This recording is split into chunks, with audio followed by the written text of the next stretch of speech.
अब हम बात करते हैं समाकलन के एक अगले सवाल की। इस समाकलन का जो ये सवाल है इसको किस प्रकार किया जाता है तो देखते हैं क्या कहता है। एक कण के वेग का मान समय पर निम्न संबंध के अनुसार निर्भर करता है। कोई कण का जो वेग है वह समय पर किस संबंध के अनुसार निर्भर करता है? v सदिश बराबर 3t² i cap plus 2t j cap plus 5k cap metre प्रति सेकंड। तो यहाँ पे ये प्रतीक जो चिन्ह किसका है? मीटर प्रति सेकंड से पता लगता है ये वेग का है। ये बात आपको ध्यान रखनी है, हमेशा मात्रक के द्वारा ही हमें ये प्रतीक चिन्ह को पहचानना होता है। सबसे सही तरीका यही होता है कि कोई कण है उसका वेग समय के अनुसार इस संबंध पर निर्भर करता है।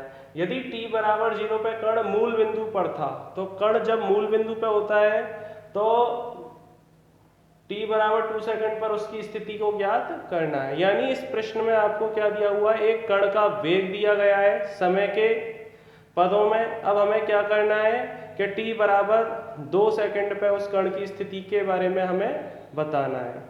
तो सबसे पहले हम बात करते हैं, अब हम ये जानते हैं कि जो कण का वेग होता है वह क्या होता है आपका d/dt इंटू r।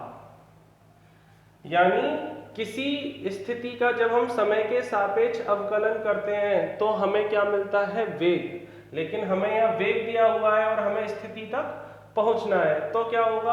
अब हम ये जानते हैं, क्या नियम जानते हैं कि यदि किसी राशि का हम क्या करते हैं? अवकलन करते हैं तो जो राशि मिलती है उस राशि का हम क्या करें? अगर समाकलन कर दें तो हमें क्या मिलेगा? वही राशि पुनः प्राप्त हो जाएगी। तो हम यहाँ से क्या कर सकते हैं?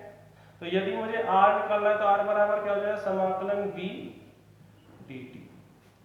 तो ये चीज आपको ध्यान रखनी है कि आपका जो कण का जो वेग है, वेग और आपका क्या है? एक समय के फलन में आपका एक समीकरण लिखा हुआ है। अब यहाँ से हमें स्थिति पर पहुंचना है तो स्थिति पर डायरेक्ट कभी नहीं पहुंचा जा सकता है। उसके लिए हम क्या करेंगे? इसकी हेल्प लेंगे कि v बराबर क्या होता है? dr/dt। तो r बराबर क्या होगा? समाकलन v dt। तो यहाँ से हम इसी चीज को लेके चलते हैं। तो हम स्थिति सदिश निकालना है तो स्थिति सदिश, तो अगर मैं r सदिश को लिख लेता हूँ, r बराबर क्या हो जाएगा? समाकलन v सदिश dt। तो r सदिश क्या होगा? समाकलन v सदिश की जगह 3t² i cap plus 2t j cap plus 5k cap into dt। अब चूंकि ये जो पूरा का पूरा पद है आपका क्या है? योगफल के रूप में है तो प्रत्येक पद का हमें क्या करना होगा? अलग अलग समाकलन करना होगा। समाकलन 2t j cap dt plus समाकलन 5k कैप dt। अब यहाँ पे समाकलन क्या होगा? 3 जो आपका क्या है? ये जो आपका फलन आपको ये दिखाई दे रहा है यहाँ पे क्या है? ये अचर पद इंटू चर, यानी अचर और चर का गुणनफल। i कैप आपकी क्या है? दिशा है। इस दिशा का कोई ना अवकलन होता है ना समाकलन होता है, ये तो एक प्रतीक है। यहाँ पे सिर्फ हमें क्या लेना है? यानी ये परिमाण के बारे में बात कर रहे हैं हम, यानी ये फलन है। तो 3 और t² का समाकलन क्या होगा? tq की घात 3। क्यों? क्योंकि हम यहाँ पे इसका समाकलन x एंड dx का हम करेंगे तो क्या होगा? x की घात n+1/n+1। तो यहाँ पे आपका क्या? n बराबर 2। तो n बराबर 2 रखेंगे तो x की घात 2+2 और 2+2 तो 3, ठीक है ना? इंटू i कैप प्लस 2 बाहर इसका करेंगे तो क्या हो जाएगा आपका? t²/2। इस प्रकार मैं लगा देता हूँ। और ये आपका j कैप प्लस 5 बाहर, यहाँ 1 का करेंगे तो क्या हो जाएगा? t into k cap. तो यहाँ से क्या हो जाएगा? 3 से 3 कट जाएगा, 2 से 2 कट जाएगा, 5 ऐसे ही प्रकार रहेगा। तो यहाँ से क्या मिला हमें? r सदिश बराबर मिला tq i cap plus t² j cap plus 5t k cap plus, अब चूंकि यहाँ पे आपका क्या है? ये अनिश्चित समाकलन है, कोई भी इसकी क्या है? सीमाएं नहीं है, लिमिट नहीं है, तो यहाँ पे मिल जाएगा आपका c। तो अर्थात हमारा क्या हुआ? हमारा वेग और समय में आपको क्या है? एक फलन दिया गया था, यानी एक समीकरण दिया गया था समय के पदों में वेग का, उससे हमने एक स्थिति सदिश निकाल लिया। अब स्थिति सदिश निकाल लिया, अब यहाँ पे c का मान निकालना पड़ेगा। तो यहाँ पे आपको क्या है, कंडीशन दी हुई है, यदि t बराबर 0 पे कण मूल बिंदु पर था तो c की वास्तविक स्थिति का पता लग जाएगा कि अचर पद क्या है। तो चूंकि t बराबर 0 पे कण मूल बिंदु, तो मूल बिंदु आपका क्या होता है, स्थिति सदिश हमेशा क्या होते हैं उसके 0 0 0 होते हैं। मूल बिंदु पे स्थिति सदिश हमेशा क्या होते हैं 0 0, तो t बराबर 0 पे कण मूल बिंदु पर है। अतः क्या है, जो हमारी स्थिति सदिश की समीकरण निकल के आई है इसमें हम क्या करेंगे, इनको पुट कर देंगे। तो स्थिति सदिश का आया 0 बराबर 0 plus 0 plus 0 plus c, it implies क्या है, c का मान आया 0। तो c बराबर 0 हम क्या करेंगे, समीकरण में हम रख देंगे, तो उससे क्या हो जाएगा, आपके स्थिति सदिश का मान निकल के आ जाएगा।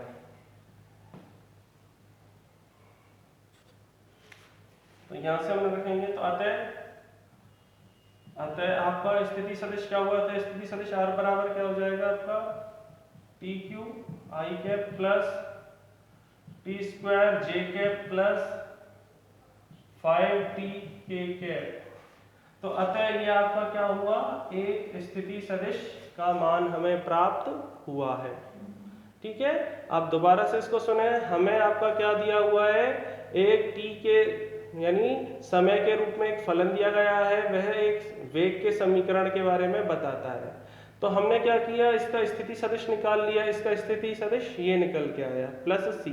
अब चूंकि अचर पद का हमें मान निकालना है, क्यों, क्योंकि इस अचर पद के मान की एक वैल्यू होगी स्थिति सदिश, यहाँ पे आपका नहीं दिया गया है, उसके लिए हमारे पास कंडीशन दी गई है t बराबर 0।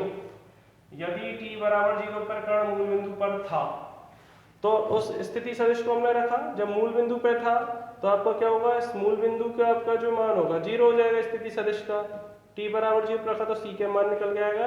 तो अर्थात ये जो कंडीशन आ गई अब आपकी क्या हो गई, आपकी मूल बिंदु की कंडीशन आपके यहाँ पे सामने आ गई है।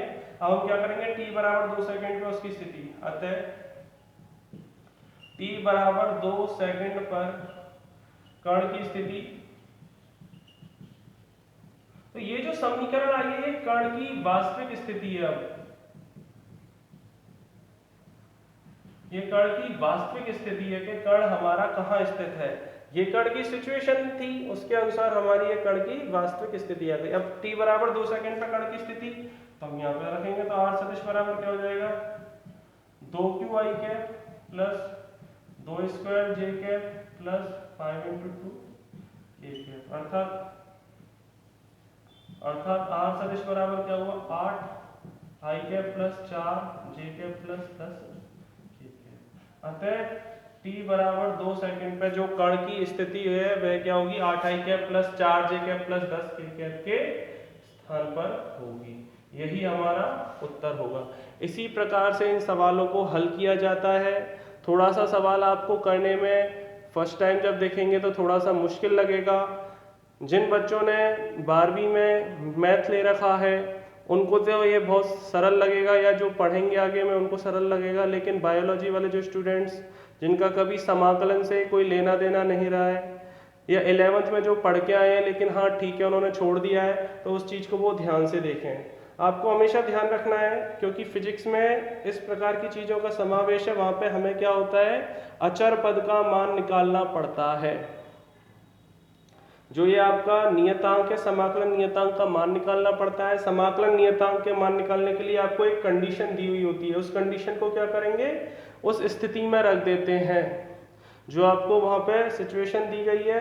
उसके बाद c का मान निकल के आ जाएगा, उस c के मान को हम क्या करेंगे, दोबारा से उस जगह पुट कर देते हैं, उससे आपकी क्या हो जाएगी, वास्तविक पोजीशन आपकी आ जाती है। उसके बाद हमारे पास जो आगे प्रश्न का हल था, जो करना था हमें 2 सेकंड पे उसकी स्थिति, तो हमने ये इस प्रकार से निकाल के दिखाया है। तो इस प्रकार आपके क्या है, समाकलन के सवाल किए जाते हैं। और भी सवाल होंगे तो मैं उनको आगे करता रहूँगा। आप इस वीडियो को देखें, ध्यान से देखें और इन सवालों को हल करें। और कोई परेशानी हो तो आप कमेंट करके भी बता सकते हैं।